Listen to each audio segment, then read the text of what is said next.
This program is presented by University of California Television. Like what you learn? Visit our website or follow us on Facebook and Twitter to keep up with the latest UCTV programs.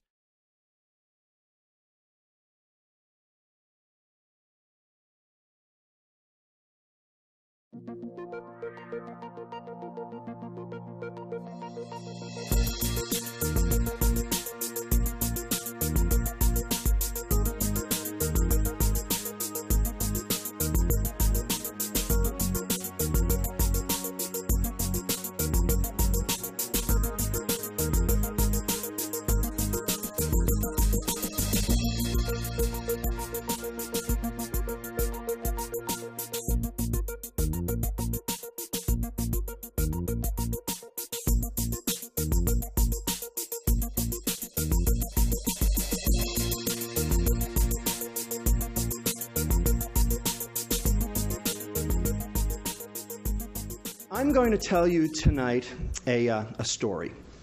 And this story dates back about 30 years.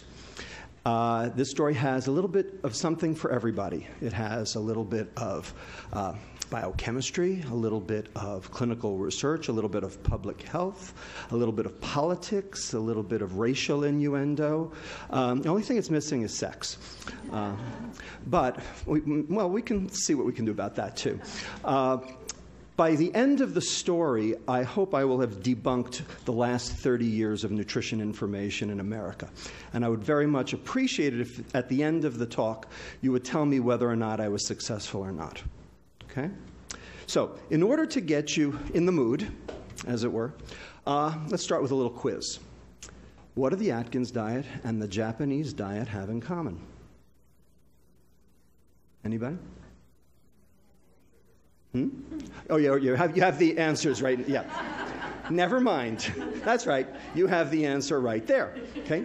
So the Atkins diet, of course, is all fat, no carb. The Japanese diet's all carb, no fat. They both work. Right? So what do they share in common? They both eliminate the sugar fructose. Okay? So with that, think about what it means to be on a diet and what macronutrients you're eating and which ones you're not. And then we'll go from there, and I'll try to explain how this all works. So, you've all heard about the obesity epidemic. Here are the numbers. These are the NHANES database body mass index. Everybody knows what that is now. Histograms, marching ever rightward as time has gone on. This was what was projected for 2008 in blue. We had so far exceeded and surpassed. This is not even funny. This was from 2003. The reason I show this is not just to show that the obese are getting obeser. Of course, that's true. But in fact, the entire curve has shifted. We all weigh 25 pounds more today than we did 25 years ago, all of us. Now, it is often said that obesity is the ultimate interaction between genetics and environment. And Dr. Christian Vase, who's sitting in the back of the room, will be talking to you next week about the genetic component, which I am also very interested in. But having said that, our genetic pool did not change in the last 30 years. But boy, oh boy, has our environment sure changed. Okay? So tonight, we're going to talk about the environment rather than genes. Okay? Now, in order to talk about the environment, we need to talk about what is obesity. And of course, you're all familiar with the basic concept of the first law of thermodynamics, which states that the total energy inside a closed system remains constant. Now, in human terms, the standard interpretation of this law is the following. If you eat it, you better burn it, or you're going to store it. Now, who here believes that? Oh, come on, you all do. Okay? I used to believe that. I don't anymore. I think that's a mistake. I think that is the biggest mistake, and that is the phenomenon I'm going to try to debunk over the course of the next hour, because I think there's another way to state the law, okay, which is much more relevant and much more to the point. Before I get there, of course, if you believe that, these are the two problems, right? Calories in, calories out. Two behaviors, right? Gluttony and sloth. After all, you see anybody on the street, oh, he's a glutton and a sloth. That's all there is to it. You know, Tommy Thompson said it on the TV show. We just eat too damn much, right? Well, you know, if that were the case, How did the Japanese do this? Why are they doing bariatric surgery on children at Tokyo Children's Hospital today? Why are the Chinese? Why are the Koreans? Why are the Australians? I mean, you know, all these countries who've adopted our diet all suffer now from the same problem. And we're going to get even further in a minute. Okay? There's another way to state this first law, okay? And that is, if you're going to store it, that is, biochemical forces that drive energy storage, and we'll talk about what they are in a few minutes, and you expect to burn it, that is, normal energy expenditure for normal quality of life, because energy expenditure and quality of life are the same thing. Things that make your energy expenditure go up make you feel good, like ephedrine, it's off the market, coffee for 2 hours, then you need another hit like me. Things that make your energy expenditure go down, like starvation, hypothyroidism, make you feel lousy. Okay? And how many calories you burn and how good you feel are synonymous. So if you're going to store it, that is an obligate weight gain set up by a biochemical process, and you expect to burn it, that is normal energy expenditure for normal quality of life, then you're going to have to eat it. And now all of a sudden, these two behaviors, the gluttony and the sloth, are actually secondary to a biochemical process, which is primary. And that's a different way to think about the process. And it also alleviates the obese person from being the perpetrator, but rather the victim, which is how obese people really feel. Because no one chooses to be obese. Certainly no child chooses to be obese. Oh, you say, oh yeah, sure, I know some adults who don't care. You know, Rossini, the famous composer, you know, La Gazza Ladra, Marriage of Figaro and all that, he retired at age 37 to a lifetime of gastronomic debauchery, okay? Maybe he chose to be obese, okay? But the kids I take care of in obesity clinic do not choose to be obese. In fact, this is the exception that proves the rule. We have an epidemic of obese 6-month-olds. Now, if you want to say that it's all about diet and exercise, then you have to explain this to me. So any hypothesis that you want to proffer that explains the obesity epidemic, you've got to explain this one too. Okay? And this is not just in America, these 6-month-old obese kids, but these are around the world now. All right? So open your minds and let's go and figure out what the real story is. Okay? Now, let's talk about calorie intake, because that's what today is about. We're going to talk about the energy intake side of the equation. Okay? Sure enough, we are all eating more now than we did 20 years ago. Teen boys are eating 275 calories more. American adult males are eating 187 calories more per day. American adult females are eating 335 calories more per day. No question. We're all eating more. Question is, why? How come? Because it's all there? You know what? It was there before. Okay? We're all eating more. There's a system in our body, which you've heard about over the last couple of weeks, called leptin. Everybody heard of leptin? Okay? It's this hormone that comes from your fat cell, tells your brain, you know what? I've had enough. I don't need to eat anymore. I'm done. And I can burn energy properly. Well, you know what? If you're eating 187 or 335 calories more today than you were 20 years ago, your leptin ain't working. Because if it were, you wouldn't be doing it, whether the food was there or not. So there's something wrong with our biochemical negative feedback system that normally controls energy balance. And we have to figure out what caused it and how to reverse it. And that's what tonight is about. But nonetheless, there are 275 calories we have to account for. So where are they? Are they in the fat? No, they're not in the fat. 5 grams, 45 calories out of the 275, nothing. In fact, it's all in the carbohydrate.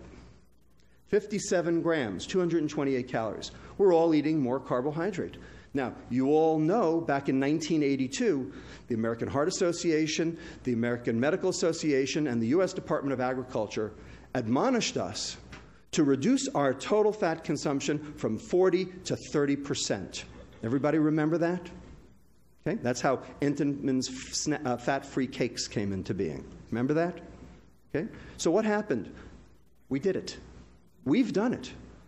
40% down to 30%. And look what's happened to the obesity, metabolic syndrome, non-alcoholic fatty liver disease, cardiovascular disease, stroke, prevalence, all jacked way up as our total fat consumption as a percent has gone down. It ain't the fat, people. It ain't the fat. So what is it? Well, it's the carbohydrate. Specifically, which carbohydrate? Well, beverage intake, right? 41% increase in soft drinks, 35% increase in fruit drinks, fruit aids, whatever you want to call them. Okay?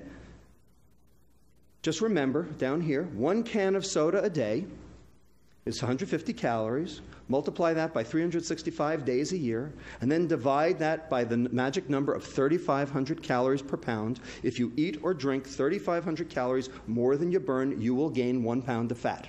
Okay? That's the first law of thermodynamics. No argument there. That's worth 15.5 pounds of fat per year. 1 soda a day is 15.5 pounds per year. Now, you've all heard that before. That's not news to you. The question is, how come we don't respond? How come leptin doesn't work? How come we can't stay energy stable? That's what we're going to get to. So, I call this slide very specifically the Coca-Cola conspiracy. Anybody here work for Coke? Pepsi? Okay, good. All right, so this over here, 1915, the first standardized bottle of Coca-Cola out of Atlanta. Anybody remember this bottle? Sure, a lot of you do, right? I remember this bottle because my grandfather in Brooklyn took me on Saturday afternoon down to the local soda shop on Avenue M and Ocean Avenue, and every Saturday afternoon I had one of these. I remember it very well. Now, if you drank one of those every day, assuming, of course, that the recipe hasn't changed, because, after all, only 2 people in the world know the recipe, and they're not allowed to fly on the plane at the same time, right? You know that, okay? Assuming the recipe hasn't changed, if you drank one of those every day for a year, 6.5 ounces, that would be worth 8 pounds of fat per year, okay? Now, in 1955, after World War II, and sugar became plentiful again and wasn't being rationed, we have the appearance of the 10-ounce bottle, the first one that was found in vending machines, and you probably remember that one as well. Then in 1960, the ever-ubiquitous 12-ounce can, worth 16 pounds of fat per year. And of course, today, this over here is the single unit of measure, right? 20 ounces. Anybody know how many servings are in that bottle? 2.5 8-ounce servings, that's right. Anybody know? Anybody who gets 2.5 8-ounce servings out of that bottle? That's a single serving, right? Okay, so that would be worth 26 pounds of fat per year if you did that every day. And then, of course, over here we have the 7-Eleven Big K Thirst Buster, Big Gulp, whatever you want to call it. 44 ounces worth 57 pounds of fat per year. And if that wasn't bad enough, my colleague Dr. Dan Hale at the University of Texas San Antonio tells me that down there they got a Texas-sized Big Gulp. 60 ounces of Coca-Cola, a Snickers bar, and a bag of Doritos, all for 99 cents. Okay, so if you did that every day for a year, that would be worth 112 pounds of fat per year. Okay? So why do I call it the Coca-Cola conspiracy? Well, what's in Coke? Caffeine, good, good. So what's caffeine? It's a mild stimulant, right? It's also a diuretic, right? Makes you pee free water. What else is in Coke? We'll get to the sugar in a minute. What else? Salt. Salt. 55 milligrams of sodium per can. It's like drinking a pizza. So what happens if you take on sodium and lose free water? You get thirstier, right? So why is there so much sugar in Coke? To hide the salt. When was the last time you went to a Chinese restaurant and had sweet and sour pork? That's half soy sauce. You wouldn't eat that. Except the sugar plays a trick on your tongue. You can't even tell it's there. Right? Everybody remember New Coke, 1985? More salt, more caffeine. They knew what they were doing. Okay? That's the smoking gun. Okay? They know. They know. All right, so that's why it's the Coca-Cola conspiracy. So, are soft drinks the cause of obesity? Well, it depends on who you ask. If you ask the scientists for the National Soft Drink Association, he'll tell you there's absolutely no association between sugar consumption and obesity. Okay? If you ask my colleague, Dr. David Ludwig, remember, I'm Lustig, he's Ludwig. Okay? He does what I do at Boston Children's Hospital. Someday we're going to open a law firm. Each additional sugared sweetened drink increase over a 19-month follow-up period in kids increased their BMI by this much and their odds-risk ratio for obesity by 60%. Okay? That's a prospective study on soft drinks and obesity. the real deal. If you look at meta-analyses, everybody know what a meta-analysis is? Okay, it's a conglomeration of numerous studies subjected to rigorous statistical analysis. Okay? 88 cross-sectional and longitudinal studies regressing soft drink consumption against energy intake, body weight, milk and calcium intake, adequate nutrition, all showing significant associations, and some of these being longitudinal. This came from Kelly Brownell's group at Yale. Okay? I should comment, disclaimer, those studies that were funded by the beverage industry showed consistently smaller effects than those that were independent. Wonder why. Now, how about the converse? What if you take the soft drinks away? So this was the fizzy drink study from Christchurch, England, James et al., British Medical Journal, where they went into schools and they took the soda machines out. Okay? Just like we did here in California. Okay? We haven't seen the data yet, but they went and did it for a year. So the prevalence of obesity in the intervention school stayed absolutely constant, no change, whereas the prevalence of obesity in the control schools, where nothing changed, continued to rise over the year. Okay, so that's pretty good. So how about type 2 diabetes? Are soft drinks the cause of type 2 diabetes? Well, this study from JAMA in 2004 looked at the relative risk ratio of all soft drinks, cola, fruit punch, and found a very statistically significant trend of sugared soft drinks, fruit aids, etc., causing type 2 diabetes. And you know we've got just as big a problem with type 2 diabetes as we do with obesity for the same reasons.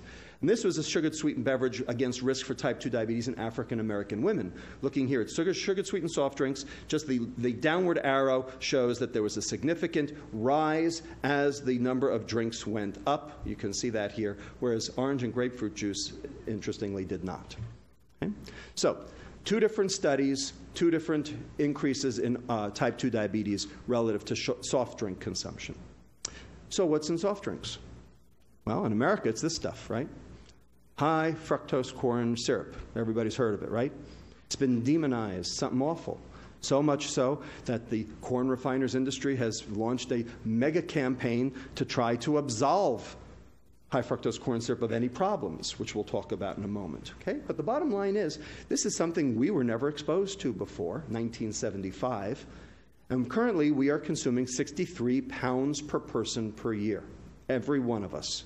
63 pounds of high fructose corn syrup. That's American? That's American, yes. Now, what is high fructose corn syrup? Well, you'll see in a minute. It's 1 glucose, 1 fructose. We'll talk about those at great length. One of the reasons we use high fructose corn syrup is because it's sweeter. So here's sucrose. This is cane or beet sugar, standard table sugar, you know, the white stuff. Okay? And we give that an index in sweetness of 100. So here's high fructose corn syrup. It's actually sweeter. It's about 120. So you should be able to use less, right? Wrong. We use just as much. In fact, we use more. So here's lab fructose over here, if you had crystalline fructose. And they're starting to put crystalline fructose into some of the soft drinks. You can, they're actually advertising it as a good thing. And that's got a sweetness of 173. So you should be able to cut that way back, right? They're not. Lactose down here, milk sugar, it's not sweet at all. Okay? And glucose, I should point out over here, is 74. It's not particularly sweet, and we're going to get to that at the end, okay, and what goes on with glucose. All right? But anyway, there's why we use it. It's sweeter. It's also cheaper, as I'll show you. So here's high fructose corn syrup. 1 glucose, 1 fructose. Notice the glucose is a 6-membered ring. The fructose is a 5-membered ring. They are not the same. Believe me, they're not the same. That's what this whole talk is about, is how they're not the same. Okay? And here's sucrose, and they're just bound together by this ether linkage. We have this enzyme in our gut called sucrase. It kills that bond in 2 seconds flat, okay, and you absorb it. And basically, high fructose corn syrup, sucrose, it's a non-issue. It's a wash. They're the same. Okay? And they know that that they're the same, the soft drink companies and the corn refiners, because here are their missives. Okay? This comes from the Corn Refiners Association. Obesity research shows high fructose corn syrup metabolizes and impacts satiety similar to sugar. Indeed it does. I agree. Okay? At, decent meetings, academic meetings around the country. Okay? Hunger and satiety profiles energy intakes following ingestion of soft drinks. Bottom line, research supported by the American Beverage Institute and the Corn Refiners Association. They are correct. There is absolutely no difference between high fructose corn syrup and sucrose. So much so that the Corn Refiners Association, in an attempt to capture market share, came out with this entire ad campaign. You probably saw it on the back page of the New York Times. Okay? It was on TV. It's everywhere. My hairdresser says that sugar is healthier than high fructose corn syrup. Wow, you get your hair done by a doctor? I didn't know I could cut hair. Okay? If you all want to see all of them, there are a whole bunch of them. You can go to www.sweetsurprise.com and see how you're being hoodwinked. Okay? But indeed, this is true. High fructose corn syrup and sucrose are exactly the same. They're both equally bad. Okay? They're both dangerous. They're both poison. Okay? I said it. Poison. My charge before the end of tonight is to demonstrate that fructose is a poison. And I will do it. And you will tell me if I was successful. Nonetheless, here's Center for the Science and the Public Interest and the Corn Refiners Association. Everybody remember last year when Gavin Newsom floated a soda tax? Okay, last February. Okay, Governor Patterson of New York has since floated one, and other people are starting to talk about it. So why are they saying this? Well, they're saying obesity is a problem, kids are drinking soda, let's tax it. Okay, so they're talking about soda like it's empty calories. I'm here to tell you that it goes way beyond empty calories. Okay? The reason why this is a problem is because fructose is a poison. Okay? It's not about the calories. Has nothing to do with the calories. It's a poison by itself. And I'm going to show you that. Nonetheless, I just want to read you this paragraph here, okay, in yellow. We respectfully urge that the proposal be revised as soon as possible to reflect the scientific evidence that demonstrates no material differences in the health effects of high fructose corn syrup and sugar. I agree. Here's the important sentence. The real issue is that excessive consumption of any sugars may lead to health problems. I agree. That's exactly right. Not may. Does. Does. So here's the secular trend in fructose consumption over the past 100 years. Before we had food processing, we used to get our fructose from fruits and vegetables. And if we did that, today we would consume about 15 grams per day of fructose. Not sugar, fructose. So sugar would be 30 grams, it would be double. Okay? We're just talking about fructose today. Okay? Prior to World War II, okay, before it got rationed again, okay, we were up to about 16 to 24, about 20 grams. So a small increase from the beginning of the century to World War II. Then, in 1977, just as high fructose corn syrup was hitting the market, we had increased that. We had basically doubled up to 37 grams per day, or 8% of total caloric intake. By 1994, we were up to 55 grams of the stuff per day. Remember, if you want to do sugar, then double the number. So that's 10.2. So you can see that more and more of our caloric intake, higher percentage, is being accounted for by sugar every single year. So it's not just that we're eating more. We're eating more sugar. Okay? And for adolescents today, we're up to almost 75 grams, 12% of total caloric intake. 25% of the adolescents today consume at least 15% of their calories from fructose alone. This is a disaster, an absolute unmitigated disaster. The fat's going down, the sugar is going up, and we're all getting sick. Now let me show you why. Okay. How'd this happen? Why did it happen?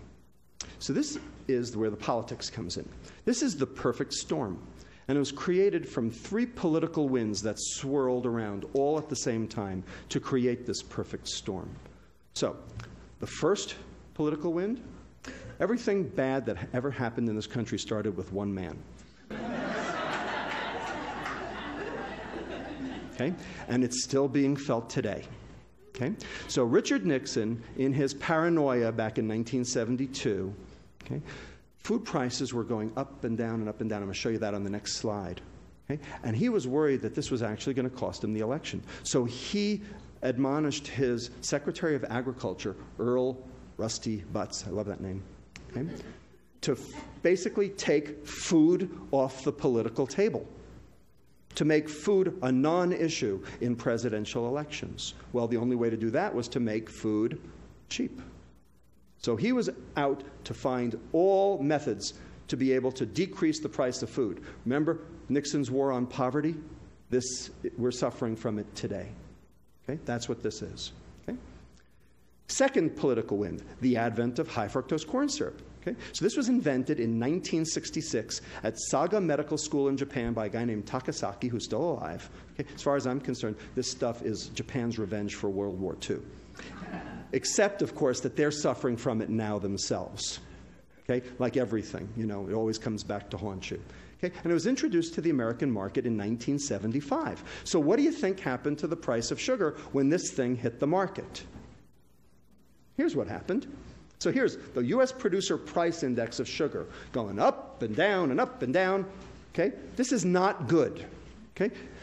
Stability is at 100%. If it stays nice and stable at 100%, that's what you want, okay, if you're a politician. Up and down. Here's where corn sweeteners entered the market in 1975, 1980, and you can see that since then, the price of sugar has remained remarkably constant. And it did so not just in the U.S., but also on the international stage. Here's the London price doing the same thing. And when you look at the difference in price between sugar and high fructose corn syrup, you can see that high fructose corn syrup is about half the price. Okay? So in other words, it's cheap. So high fructose corn syrup is evil, but it's not evil because it's metabolically evil. It's evil because it's economically evil, because it's so cheap that it's found its way into everything. It's found its way into hamburger buns, pretzels, barbecue sauce, and ketchup. Okay? Almost everything. Okay? Somebody emailed me the other day and told me they went into their local grocery store and went through every single loaf of bread on the shelf. And out of 32 types of bread on the shelf, only one of them did not have high fructose corn syrup in it. Okay? So we are being poisoned by this stuff, and it's been added surreptitiously to all of our food, every processed food. Okay? And the question is, why? Well, you'll see why in a minute. Okay? So the corn refiners like to point out, well, it's just been a substitution. Okay? As the high fructose corn syrup's gone up, the sugar's gone down. We're just replacing, like gram for gram. Well, not exactly, because here's 73 pounds of sugar per year. This is from the Economic Research Service of the U.S. Department of Agriculture. Okay? So disappearance data. Okay? 73 pounds up to 95 pounds by 2000. Okay? And there's something missing from this slide. Anybody want to tell me what it is? What's missing? Juice. Juice is missing, because juice is sucrose, right? Sugar. And juice causes obesity. Okay? So this is a study done by Miles Faith, a prospective study in inner-city Harlem toddlers. Okay? And the number of juice servings per day predicts the change in BMI score per month in these inner-city Harlem toddlers. Now, where do these inner-city Harlem toddlers get their juice? From what? From where? From whom? From WIC. Anybody heard of WIC? You know what WIC is? Women, Infants, Children, right? A government entitlement program set up under who? Nixon, okay? To prevent failure to thrive. They did. This is the equal and opposite reaction. So let's add juice in. Here it is. And so most fructose items, when you put it together, now we're up to 113 pounds on this graph. And I just heard from Brian Williams of NBC News after the most recent study came out that was in the Journal of Clinical Investigation that we are actually up to 141 pounds of sugar per year, each of us. That's what we're up to, 141 pounds of sugar per year. Okay? Now, do you think that this might have some detrimental effects on you? Hasn't stopped you, has it? That's the point. It hasn't stopped you. That's why we need to talk about this. So, juice consumption increases the risk for type 2 diabetes, okay? So this is the relative risk ratio as juice intake goes up, and this is in the nurses' study, okay? Showing, again, juice consumption, sucrose, obesity, diabetes. Okay, the third political storm, okay, that swirling around to create this disaster, this mega typhoon. Okay? That thing that happened in 1982, the USDA, the American Heart Association, the American Medical Association, all telling us we had to reduce our consumption of fat. Now, why did they tell us that? To stop what? To stop heart disease. Did we? No, we didn't, did we? Okay? In fact, it's worked the exact opposite. We've only created more. Okay? So now, how did this come to be? Why did they tell us to stop eating fat? Well, in the early 1970s, we discovered something in our blood called LDL, low-density lipoproteins. You've heard of that, right? Is it good or bad? Not so bad. We'll talk about it. In the mid-1970s, we learned that dietary fat raised your LDL. So if dietary fat is A and LDL is B, we learned that A led to B. Okay, dietary fat definitely increases your LDL, no argument. It's true. Okay? And then finally in the late 1970s, we learned that LDL correlated with cardiovascular disease. Okay? So let's call cardiovascular disease C. Okay? So we learned that B led to C. So the thought process, by some very smart nutritionists, et cetera, the USDA, et cetera, said, well, if A leads to B and B leads to C, then A must lead to C. Therefore, no A, no C. This was the logic. Now, any logicians in the room? Anybody see any problems with that logic? Go ahead. That's right. The premise is incorrect. And I'll tell you why the premise is incorrect. Because this suggests that this is all transitive, but in fact, only the contrapositive is transitive. So it's not no A, no C, it's no C, no A. Okay? So the logic isn't even right. There's faulty logic here. Okay? So this doesn't work on any level. All right? So I'm going to show you why this doesn't work. And here's what, but before I show you why it doesn't work, I'm going to show you that this was a battle royal back in the 1970s. Okay? This was not a simple thing. There were people lined up on both sides of this story. Okay? So this over here is a book, 1972 it came out, and it was called Pure, White, and Deadly. It's all about sugar. Okay? Written by a British physiologist, nutritionist, endocrinologist by the name of John Yudkin. Now, I never knew John Yudkin. He's passed away. Okay? But I read this book about a year ago, and without even knowing it, I was a Yudkin acolyte. I was a Yudkin disciple. Every single thing that this man said in 1972 is the God's honest truth. And if you want to read a true prophecy, you find this book. It's not easy to find, but you go find this book, and I'm telling you, every single thing this guy said has come to pass. It's astounding. I am in awe of this guy. But on the other side, we had this guy over here. Okay? His name was Ansel Keys. Anybody heard of him? Okay. So Ansel Keys was a Minnesota epidemiologist, very interested in the cause of cardiovascular disease, and he performed the first multivariate regression analysis without computers. Now, anybody know what that means?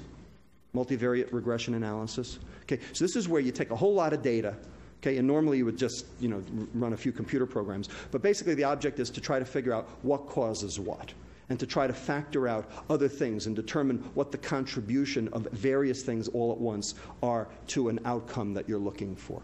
So he was interested in cardiovascular disease, and so what he did was he did this study, along with other people around the world, called the 7 Countries Study. Okay? Very famous, front page of Time magazine in 1980. Okay? So here's the data on the 7 Country Study. So we have the US, we have Canada, Australia, England, Wales, Italy, Japan. Okay? And here's percent calories from fat on the x-axis, and here we have coronary disease death rate on the y-axis. And so you'd say, well, look at that. I mean, it's very obvious, isn't it? Sure. Percent calories from fat correlates very nicely with coronary disease. Right? Except for one little problem. Anybody see it? Japan and Italy. So how much sugar do they eat? Didn't I tell you the Japanese diet eliminates fructose? They never even had it till we brought it to them after World War II. Italy, aside from gelato, I mean, what else they got? Okay? They got a lot of pasta. There's a lot of glucose, but no fructose.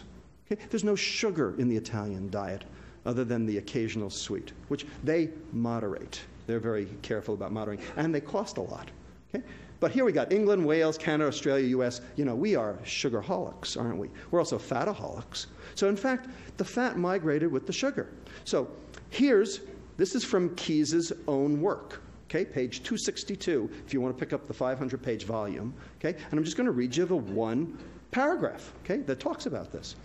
The fact that the incidence rate of coronary heart disease was significantly correlated with the average percentage of calories from sucrose in the diet is explained by the intercorrelation of sucrose with saturated fat. In other words, donuts. Okay? Wherever there was the fat, there was sucrose too. Because these guys here eat donuts. Partial correlation analysis show that with saturated fat constant, there was no significant correlation between dietary sucrose and the incidence of coronary heart disease. Okay. When you do a multivariate linear regression analysis, you have to do it both ways. You have to do holding sucrose fat constant showing that sucrose doesn't work, and then you have to hold sucrose constant and show that fat still works. You see that anywhere? He didn't do it. He didn't do it. He didn't do the thing that you need to do a multivariate linear regression analysis. Now, this was done before computers. We can't check the work. He's dead. He died in 2004.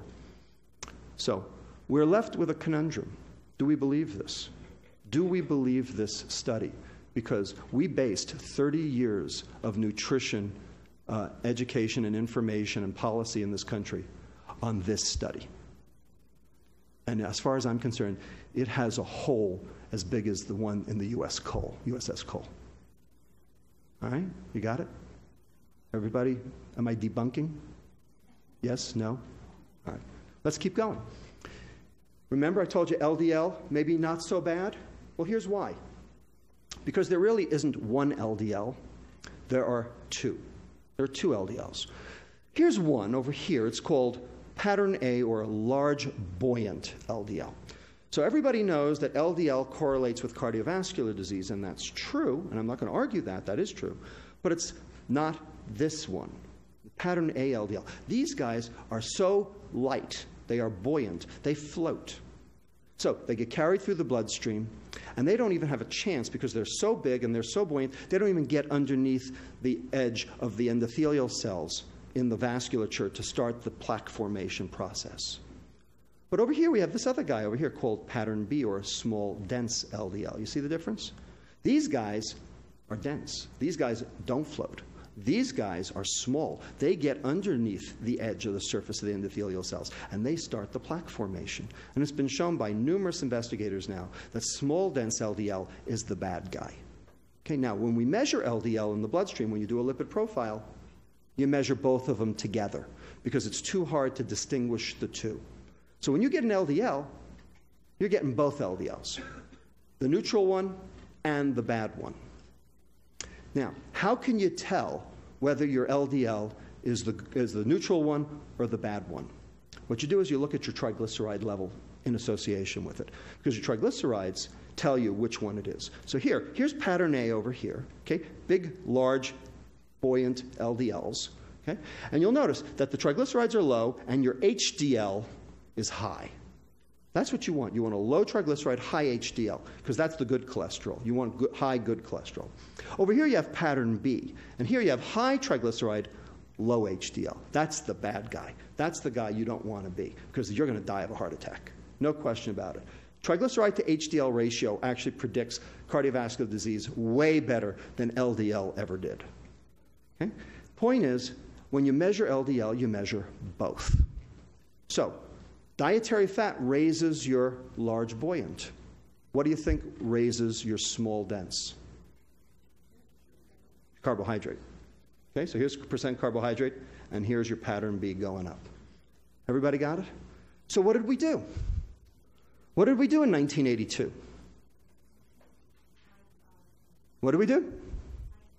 We went on a high-carb diet, which was supposed to be a low-fat diet, right? Right. So here's the low-fat craze, okay? Took America and the world by storm because the content of low-fat, home-cooked food that you cook by yourself in your house, you can control the content of fat. Okay? But when you process it, low-fat processed food, it tastes like cardboard. It tastes like crap. Okay? So the food companies knew that. So what did they do? They had to make it palatable. So how do you make it something palatable that has no fat in it? You add the sugar, right? So everybody remember SnackWells?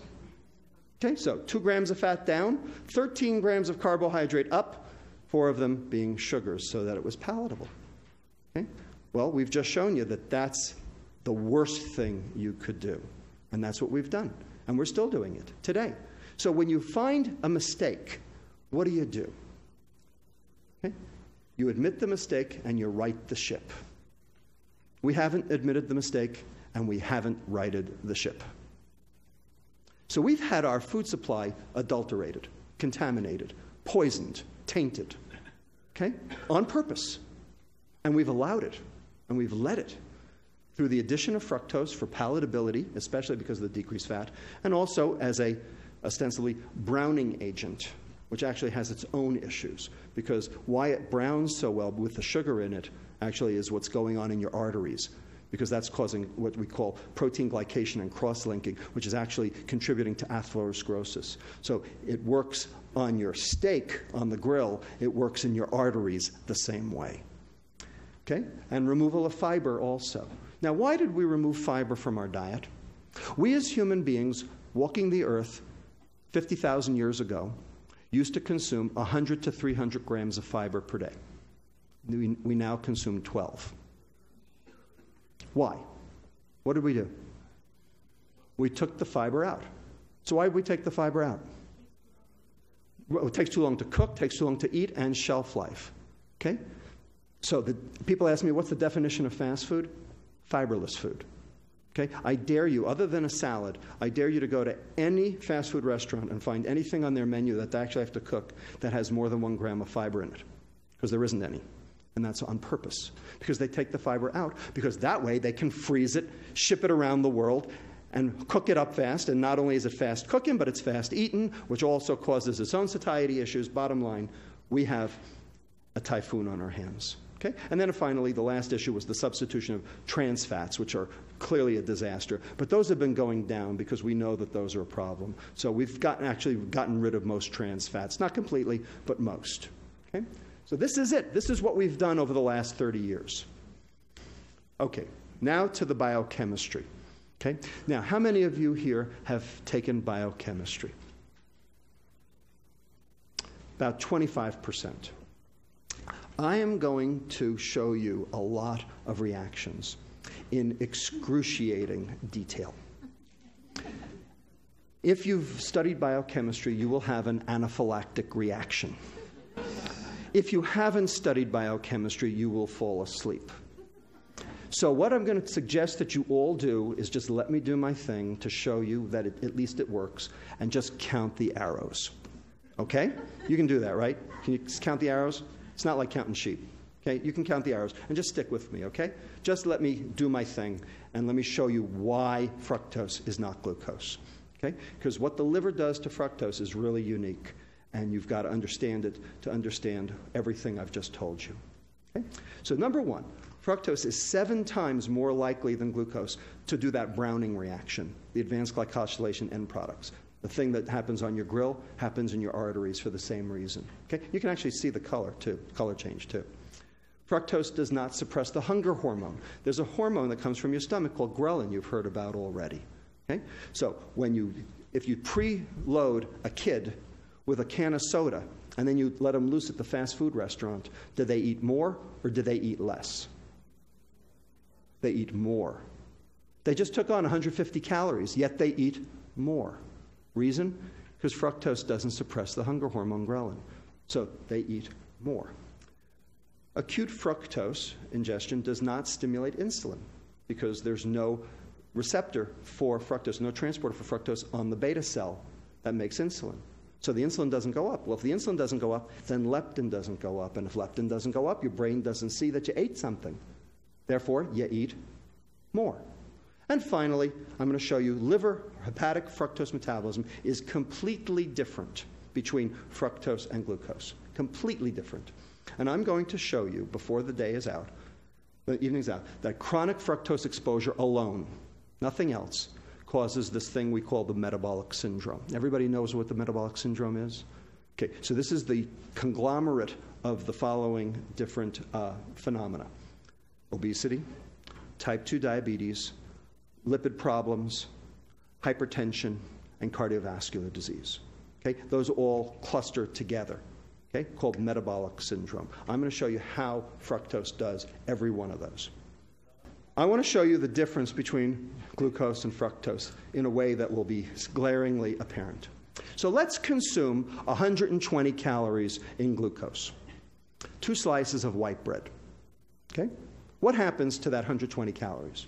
Now, you eat the 120 calories, 96 or 80% of the total will be used by all the organs in the body. Okay? 80% off the table. Why? Because every cell in the body can use glucose. Every bacteria can use glucose. Every living thing on the face of the earth can use glucose, because glucose is the energy of life. Okay? That's what we were supposed to eat. Okay? 24 of those calories, or 20%, will hit the liver. Okay? So let's watch what happens to those 24 calories. Here they go. So the glucose comes in through this transporter called GLUT2. Out here, the glucose is going to stimulate the pancreas to make insulin. The insulin is going to bind to its receptor, and it's going to take this substrate over here called IRS1, insulin receptor substrate 1. That's not important right now, don't worry. Okay? And it's going to tyrosine phosphorylate it. Okay? And it's going to be tyrosine IRS1, which is now active. That's active. And it's going to stimulate the second messenger here called AKT. Okay? Now, what AKT does is it stimulates this guy down here, SREBP1, sterol receptor binding protein number 1. Don't worry about it. Okay? But this is the thing that ultimately gets fat mechanics going. Okay? So you'll see in a minute. So one of the things that SREBP1 does is it activates this enzyme here called glucokinase, which takes glucose to glucose 6-phosphate. Now, glucose 6-phosphate can't get out of the liver. The only way to get glucose 6-phosphate out of the liver is with hormones, glucagon or epinephrine. That's the way you can get it out. So now the glucose is fixed in the cell, but it's only 24 calories worth. So it's not a big, bolus of it. Okay? Now, the glucose 6-phosphate, almost all of it is going to end up going over here to something called glycogen. Now, glycogen is the storage form of glucose in the liver, okay? Because glycogen is easy to fish the glucose out with glucagon and epinephrine. So my question to you, and granted this is a physiology question, is how much glycogen can your liver store before it gets sick? The answer is any amount. It's unlimited. Okay? We have carb loaders who run marathons, right? Okay? Does it hurt them at all? We have kids with a disease where they can't get the glucose out of the glycogen called glycogen storage disease type 1A, or von Gierke's disease. They got livers down to their knees, they're so big. They're hypoglycemic like all get out because they can't lift the glucose out of their liver. Okay? But they don't go into liver failure, because glycogen is a non-toxic storage form of glucose in the liver. So the whole goal of glucose is to replete your glycogen. So this is good. This is not bad. This is good. Now, a little of that glucose is going to fall down here. It's going to get metabolized down to this stuff here called pyruvate. And the pyruvate is going to enter your mitochondria over here. Remember, your mitochondria are the parts of your cell that actually burn the energy. They're your little factories. Okay? They make the stuff that lets you live. Okay? Called ATP, adenosine triphosphate. That's the energy of life right there.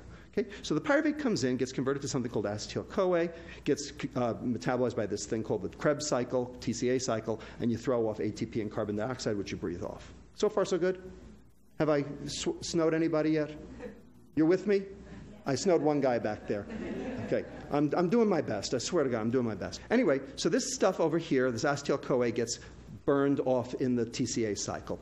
Now, maybe you won't burn all of it off, and so some of it may exit as citrate. Okay? And the citrate then leaves the mitochondria through a process known as the citrate shuttle, and then that citrate can then be broken down by these 3 enzymes, which are all subservient to this SREBP1.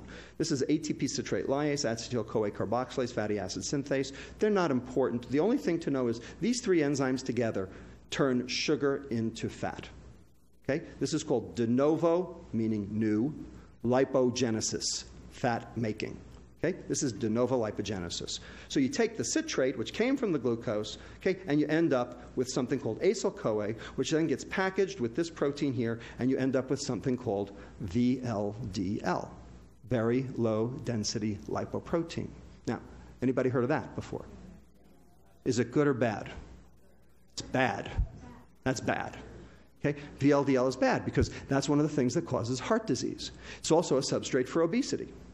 Okay? So you don't want to make much of this. Okay? But the point is, you started with 24 calories, maybe a half a calorie will end up as VLDL. So that little Japanese guy with the little hat, working out in the field, eating rice for the next, 90 years, can he die of a heart attack at age 90? Sure. Okay? But that's not so bad. Okay? If you make it to 90, you're doing all right. Okay? Because of that VLDL coming from glucose. Okay? Glucose made a little bitty VLDL. Okay? And that serves as a substrate for adipose deposition into your fat cell here, triglyceride. In addition, because the insulin went up in response to the glucose, your brain sees that signal, and it knows that that is supposed to shut off further eating. Okay? In other words, hey, I'm busy metabolizing my breakfast. I don't need lunch. Okay? And so you have a nice negative feedback loop between glucose consumption, the liver, the pancreas, and the brain to keep you in normal, negative, yin-yang energy balance. This is good. This is not dangerous. This is what's supposed to happen. All right, so now let's talk about a different carbohydrate. Let's talk about my favorite carbohydrate, maybe yours too. Okay? Ethanol. Ethanol is a carbohydrate, isn't it? Here's the structure. Carbon, hydrogen, oxygen. It's a carbohydrate. But we all know that ethanol is a toxin, right? A poison, right? You can wrap your Lamborghini around a tree, or you can fry your liver. Your choice. Depends on how much you drink and how often, right? Okay. So we know that ethanol is not good for you, except, of course, a little bit is good for you, right? So we can talk about that, too, later if you want. Okay? But let's talk about how it's bad for you. So here's acute ethanol exposure. Okay? CNS depression, vasodilatation, hypothermia, tachycardia, myocardial depression, pupillary responses, respiratory depression, diuresis, hypoglycemia, loss of fine motor control. You all went to college. Here's fructose. Nothing. Doesn't do any of those because the brain doesn't metabolize fructose. Okay? Alcohol gets metabolized in the brain to cause all of those things, but fructose doesn't. Okay? So fructose is not an acute toxin. Ethanol is. We control ethanol, don't we? Okay? We have something called the Bureau of Alcohol, Tobacco, and Firearms, right? We have all sorts of things. We tax ethanol. We do all sorts of things to limit consumption of ethanol. Okay? The Nordic countries, okay, all the liquor stores are state-run in an attempt to try to set the price of ethanol high enough so as to discourage consumption for public health reasons.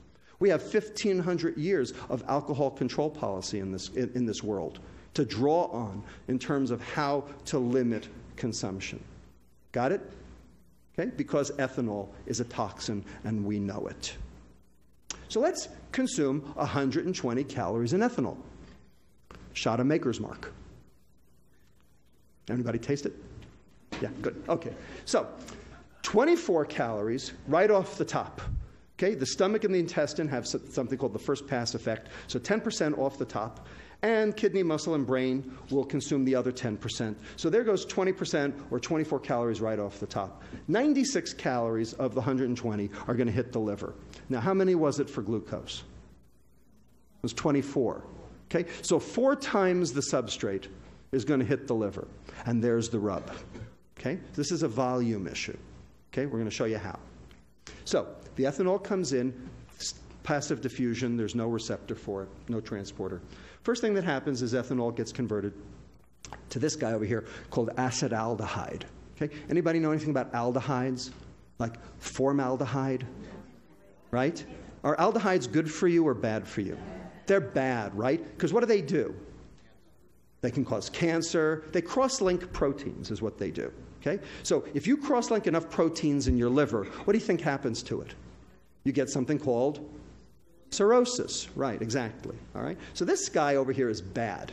Okay? And it generates something called reactive oxygen species. And reactive oxygen species damage proteins in the liver. And the more alcohol you drink, the more of this stuff you get. So far, so good?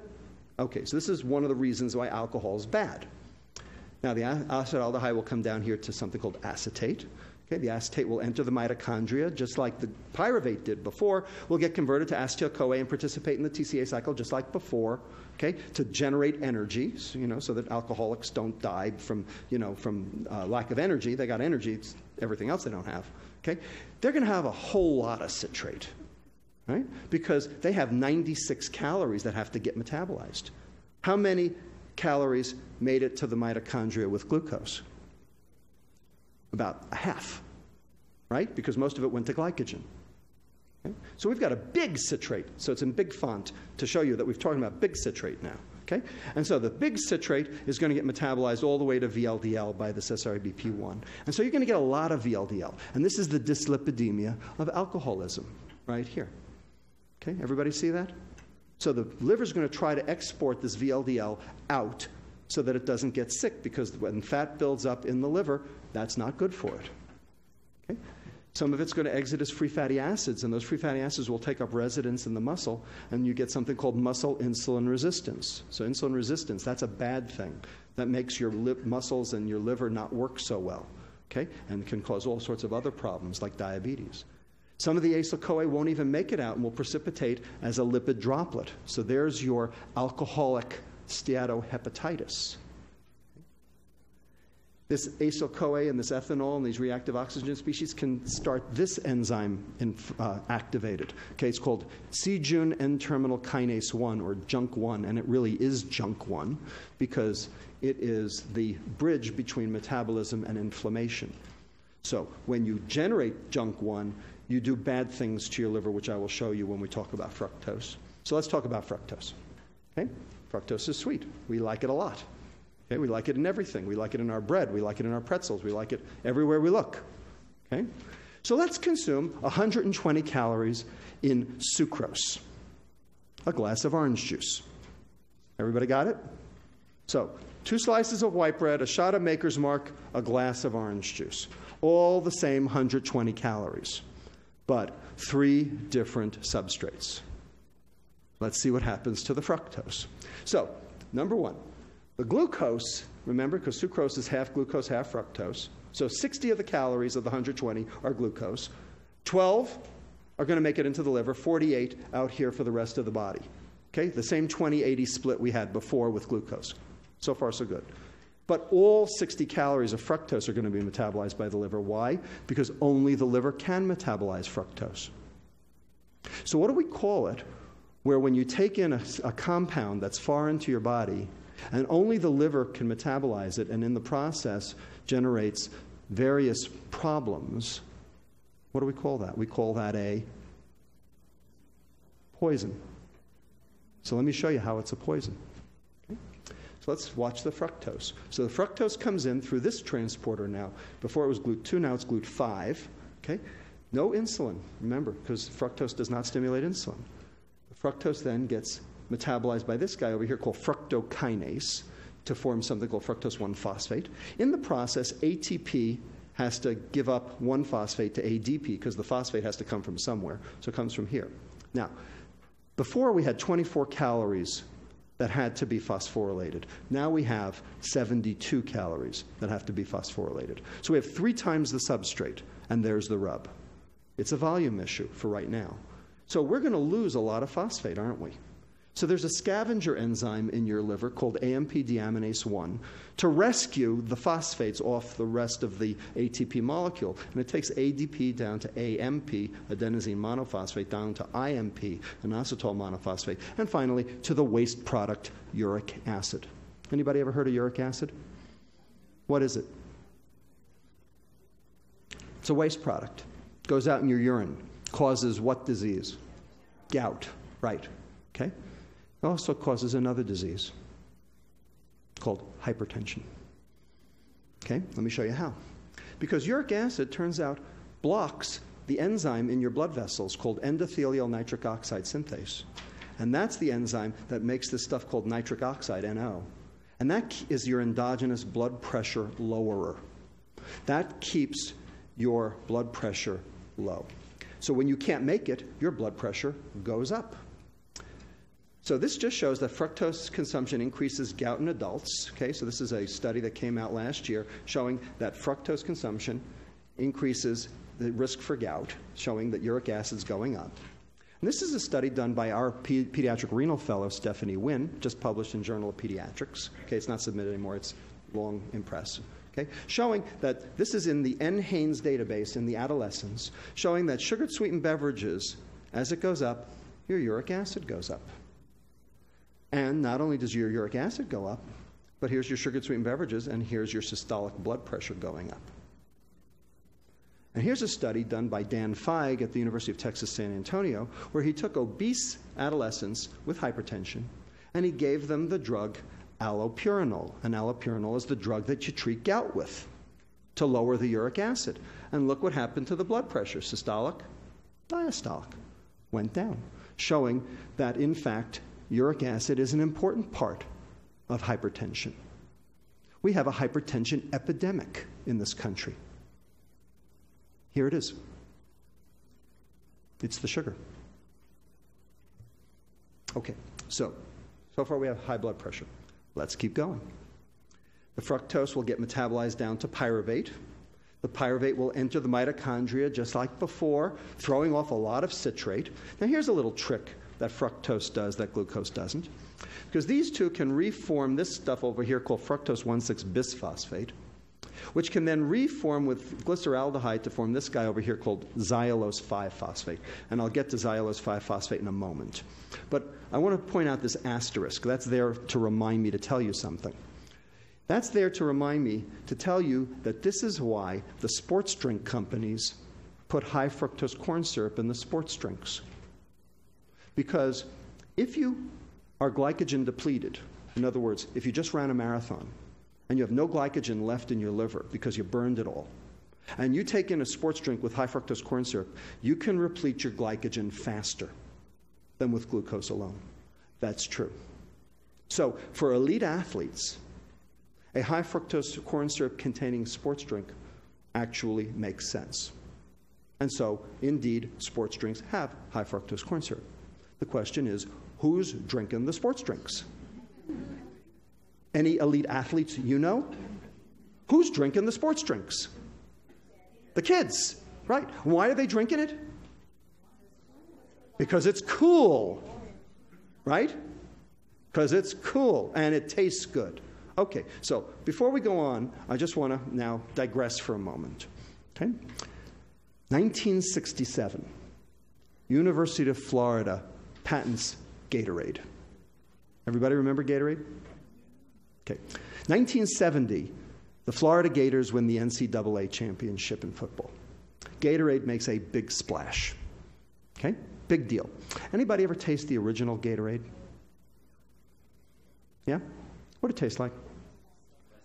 Tasted horrible. Okay? It tasted like something that you might find, coming out of you instead of going into you. Okay? It tasted awful. Okay? 1992, Pepsi buys Gatorade. And they say, how are we going to market this swill? So what did they do? They added the high fructose corn syrup. Okay? So now who drinks it? Right, fat kids, right? Not even skinny kids. Fat kids drink it, okay? So there's a problem here, okay? And we're going to show you how that works. Okay, so xylulose 5-phosphate, just to show you. So here's, if you take a rat and you glycogen deplete them by making them run on an exercise wheel, okay? And then you refeed them with starch or with sucrose, the xylulose 5-phosphate goes way up with the sucrose, okay? So you get more xylulose 5-phosphate through this pathway here, going over here. So why do we care about xylulose 5-phosphate? Well, here's why. Because it stimulates this guy over here called PP2A, which then activates this transcription factor here, carbohydrate response element binding protein, which then activates what 3 enzymes? New fat making, right? De novo lipogenesis. So here's the citrate, right? We got lots of that. And here we've got acyl-CoA, which is the way into fat, okay, which then gets packaged, with to the VLDL, and now you've got the dyslipidemia of obesity, of fructose consumption, which has been known for many years. So here's normal medical students, if you can call them normal, okay? Taking in a glucose load, notice almost none of it ends up as fat. Taking in a fructose load, same number of calories, 30% of it ends up as fat. So when you consume fructose, you're not consuming a carbohydrate, you're consuming fat. So everybody talks about a high-fat diet.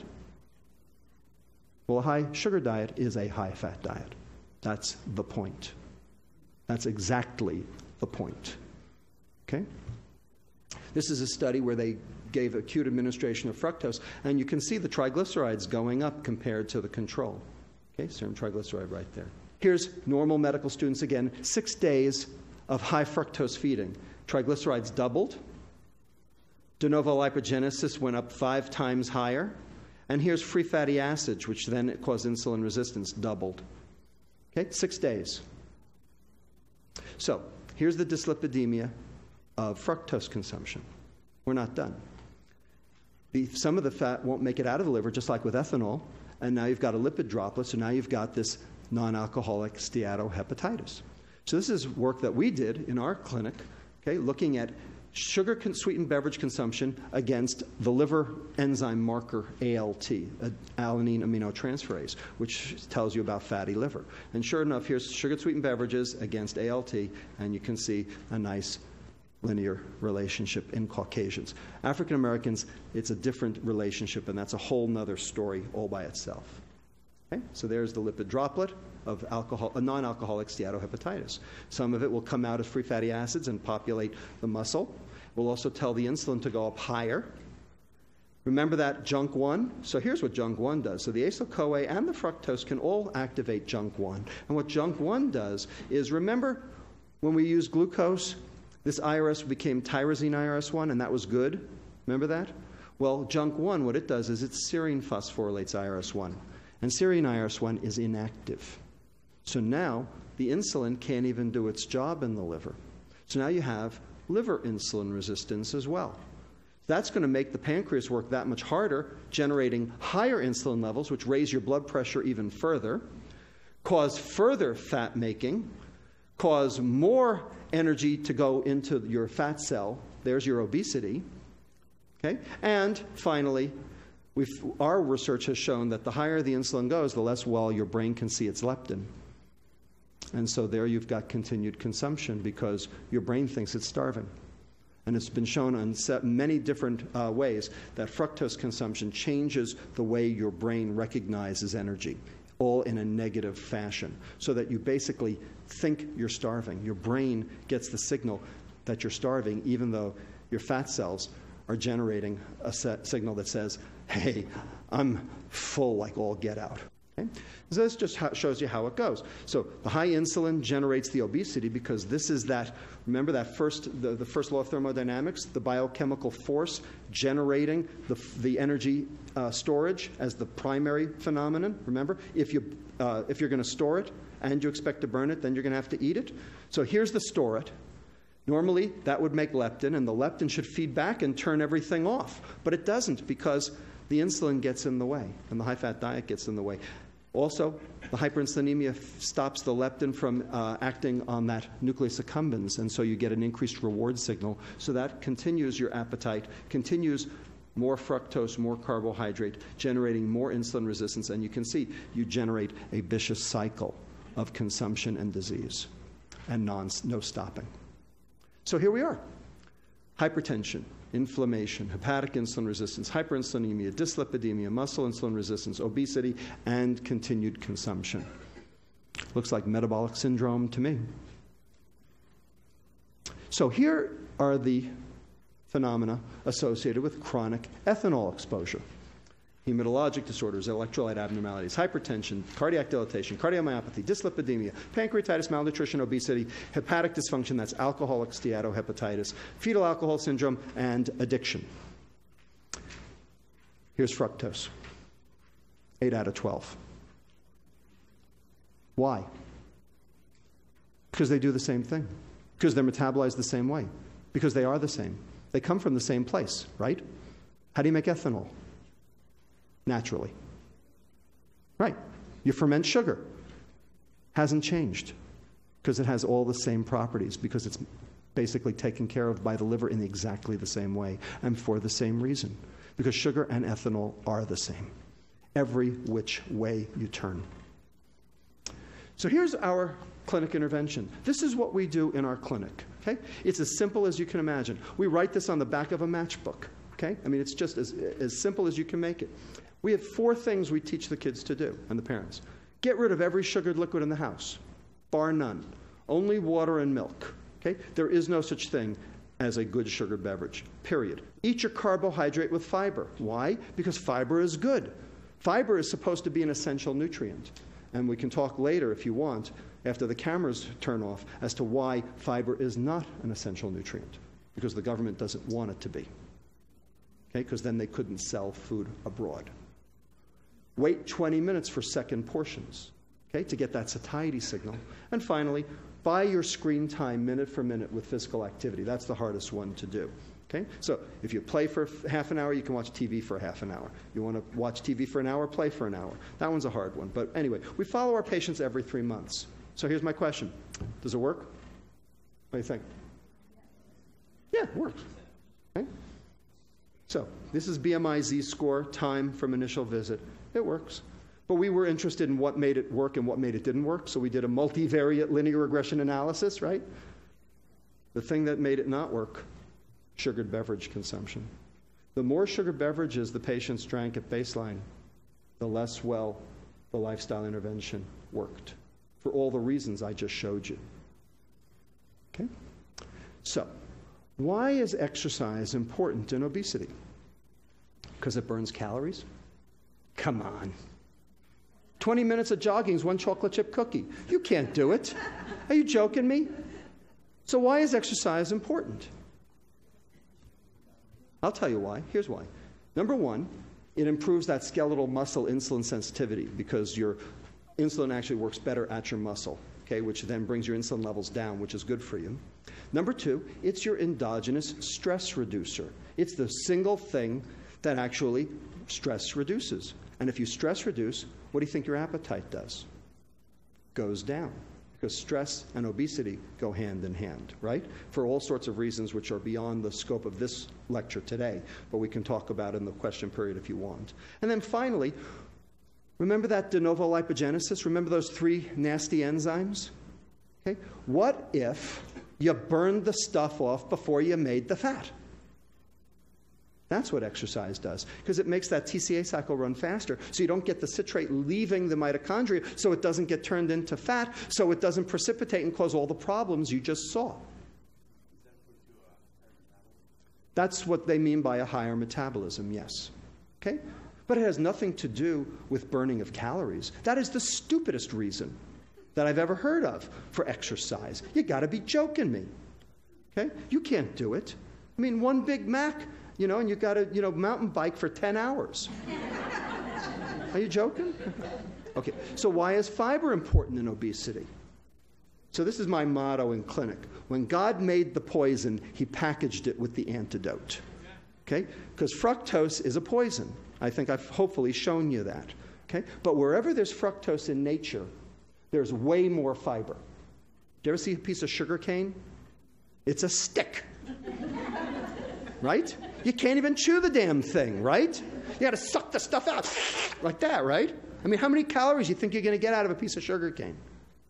Okay? They actually did studies on the sugar plantations back in the early 1900s. Okay? All of the workers were healthy and lived longer than the sugar executives who got the processed product. How about that? Wonder why. Okay? So, eat your carbohydrate with fiber. That's why we say that. That includes sugar. That's why fruit's okay. Because number 1, it limits how much fructose you're going to take in. And number 2, it gives you an essential nutrient, which you needed in the first place. And you get some micronutrients along with it so that you actually can, your liver works healthier. So here's what fiber does. Number 1, it reduces the rate of intestinal carbohydrate absorption. Okay? Now, sometimes that's bad. I'll tell you when that's bad. Okay? You know when that's bad? That's bad when you're at a formal function. Because what happens if you reduce the rate of carbohydrate absorption in your gut? The bacteria get to it. Okay, so as far as I'm concerned, in life you've got two choices. It's either fat or fart. It increases the speed of transit of the intestinal contents to the ileum. Okay? And that raises this hormone over here called PYY, which goes to your brain and tells you the meal's over. That's your satiety signal. So when you add fiber to your diet, you actually get your satiety signal sooner because the food moves through faster. And then finally, it also inhibits the absorption of some free fatty acids all the way to the colon, and then those get chopped up into little itty-bitty fragments called short-chain fatty acids, and those actually suppress insulin as opposed to long-chain fatty acids, which stimulate insulin. So there are a whole bunch of reasons why fiber is good. Anybody ever heard of the Paleolithic diet? Okay? Go home and read up on it on the internet. Okay? The Paleolithic diet. Basically, if you eat everything as it came out of the ground raw, okay, with no cooking, okay, you would cure diabetes on a dime. Okay? It takes about a week. Okay? Because you're getting that 100 to 300 grams of fiber I mentioned before. That's why. Because fiber is good for you. Okay? And the more the better. Type 2, right, type 2, not type 1. Type 1. I stand corrected, type 2. Okay? Okay. Now, for some fun. Okay, that's the end of the biochemistry. Whew. How'd I do? I told you I'd get you through it. Okay, so now comes the fun part, okay? The racial innuendos and the, all the political stuff, okay? The fructosification of America and, of course, the world. Ready? Another quiz. Can you name the 7 foodstuffs at McDonald's that don't have high fructose corn syrup or sucrose? No, mustard has it. Oh, come on, the big one. French fries. But they have salt, starch, and fat, so they're not so good either. Okay, what else? We'll get to coffee. Hash browns, for the same reason, right? Salt, starch, and fat. Okay, what else? Chicken McNuggets. I was shocked. No sucrose or high fructose corn syrup in chicken McNuggets. But as the circuit court judge in New York called them, they are still a McFrankenstein creation. Okay, but nonetheless, no sucrose. I was really shocked. Sausage. Oh, they're terrible. They're just disastrous. But I mean, there's nothing good in them at all. But there's no fructose. Sausage. Diet Coke. Coffee, if you don't add the sugar, and iced tea, if you don't add the sugar. By the way, the chicken McNuggets have a disclaimer, because no one eats the chicken McNuggets without the dipping sauce. And there's a whole bunch of high fructose corn syrup in the dipping sauce, right? Okay, good. All right. So who's really drinking this? We talked about this before. Gatorade AM.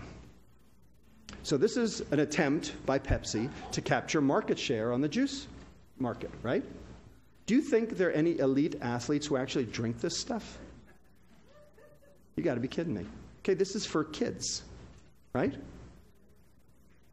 So this really blew my socks off. This was my daughter when she was in 2nd grade 2 years ago, Miriam Lustig, okay? Brought these 2 cartons of milk home for me and said, Dad, you're not going to believe this, okay? 2nd grade, okay? So here's the calories in Berkeley Farms 1% low-fat milk, 130 calories, 15 of them are sugars because it's lactose, right, which is okay. And here's Berkeley Farms 1% chocolate milk, 190 calories, 29 grams of sugar, all high fructose corn syrup. Okay? It's like a glass of milk plus a half a glass of orange juice. Okay? And that's what we're giving to our kids. And you know what the nutrition department at the SFUSD says? Well, we have to get our kids to drink milk somehow. Now, is that brilliant or what? I don't know. Now, what about WIC? Okay? So we talked about the 112 pounds of orange juice that the kid down in Salinas was drinking. What about WIC? So remember what we started with? We have an epidemic of obese 6-month-olds. Remember? So could this be the reason? So here's a can of formula. 43.2% corn syrup solids, 10.3% sugar. It's a baby milkshake. Soda, Coca-Cola, is 10.5% sucrose. Formula is 10.3% sucrose. Any difference? And there's a huge literature that's now coming of age that shows that the earlier you expose kids to sweet, the more they're going to crave it later. Plus, there's a new literature that shows the more sugar the pregnant woman drinks or eats during the pregnancy, the more that gets across the placenta and actually causes what we call developmental programming, changing the kid's adiposity even before the kid is born and driving this whole epidemic even further. So, we'll close in a few minutes, okay? But I just want to point out what's the difference, okay? Here we got a can of Coke. Here we got a can of beer. And I'm not picking on Schlitz or anything. I mean, it's, any beer you want, okay? So, 150 calories each. No difference in terms of total calories. Percent carbohydrate. So, 10.5% from sucrose here, except it's high fructose corn syrup, but who cares? Okay, 3.6% alcohol. Here's the breakdown. 75 fructose, 75 glucose for the Coke. Okay, 90 alcohol, 60 maltose for the beer. Remember, the first pass GI metabolism takes 10% of the alcohol off the table. So when you actually compute the number of calories hitting the liver, which, remember, was the big difference between glucose and fructose, remember? 72 versus 24, and started the whole thing into motion as terms of what happens that's bad. Okay? Bottom line, no difference. So, we have something called beer belly. Well, welcome to soda belly, because that's what America is suffering from. No ifs, ands, or buts. That's what it is. Okay? Now, you wouldn't think twice about not giving your kid a Budweiser, but you don't think twice about giving your kid a can of Coke. But they're the same, in the same dosing, for the same reason, through the same mechanism.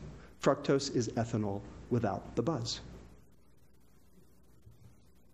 So, fructose is a carbohydrate. Yes, it is. But fructose is metabolized like a fat. And I've just shown you that 30% of any ingested fructose load ends up as fat. Okay, so when people talk about high-fat diets doing bad things, no, what they're really talking about is high fructose diets. And that's what Ansel Keys was looking at.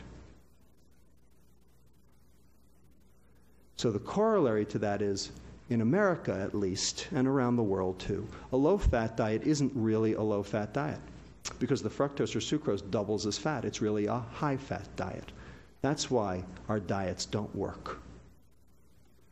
And fructose, just like ethanol, for the same reason, through the same mechanism, and in the same dosing, is also a toxin.